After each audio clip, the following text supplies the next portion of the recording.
It's a willingness to sacrifice. Am I the most disciplined person in the world? No.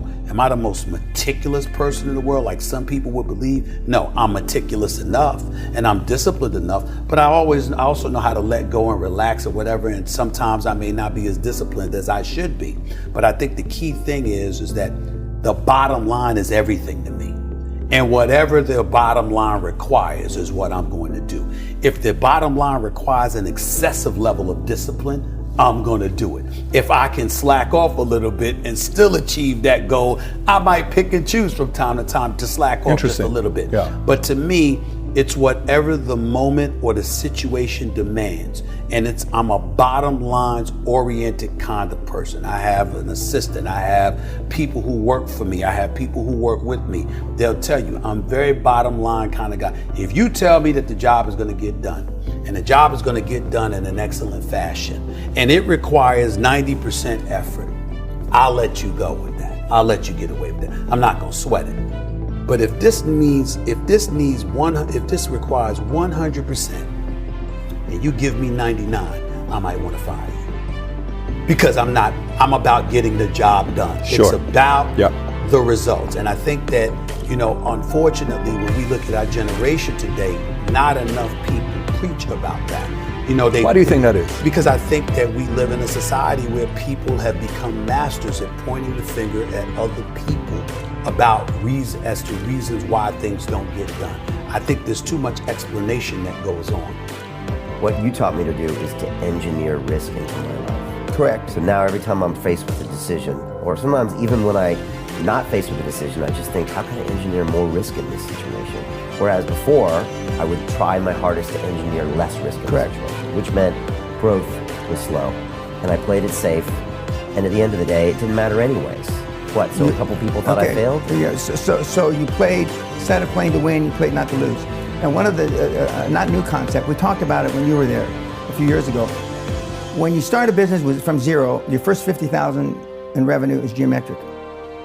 Your next 500,000. Explain that to people. So when you start a business, any business, those first 50,000 in revenue is geometric. Because it comes from zero, nothing. Right, it goes from 0 to 50, you're just obviously okay, and then 50, from 0 to 500 is geometric.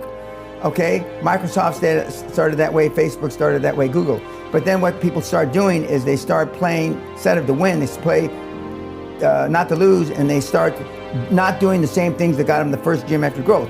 But the other more important thing, in my judgment, and it's really proven really beneficial to the kids in the last year or two, is that first million in revenue, because we buy revenue. It's easier to buy revenue than create it. That revenue that has a million now, we don't know how much he spent or they spent to create that million. So when banks see that, you're de-risking the commercial debt. You're de-risking because you're having cash flow, free cash flow that covers debt service based on somebody else. It may have taken them 25 years to get $1 million in revenue. And you're buying it in a week, a month. It's always great to let the other person talk. Let them talk. Let them just keep talking. Throw out a word that gets them a little bit, and they'll talk more. And as he's talking, you can kind of figure out his mentality, his personality, what you can get out of him, what you can't get out of him. And it helped me a lot in negotiating deals later on. And sometimes you may be the smartest person in the room, and you don't want anybody to know that. You just want to keep quiet like you don't know anything. Let them think they're smarter than you. And there's other times when you're not the smartest person in the room, but you want people to think you are. So you have to learn how to have that skill. I learned when I sat back and reflected on the mistakes that I had made in my career at the time. I learned that no boss wants to talk to anybody that doesn't have solutions. There's a flip That is side. very true. There's a flip side. Yeah. I've never met a boss that doesn't want to talk to someone with solutions. See the difference? Now, if you don't want to talk to somebody with problems, and you don't want to talk to somebody with solutions, then to me, you're the problem. Because you're not trying to solve.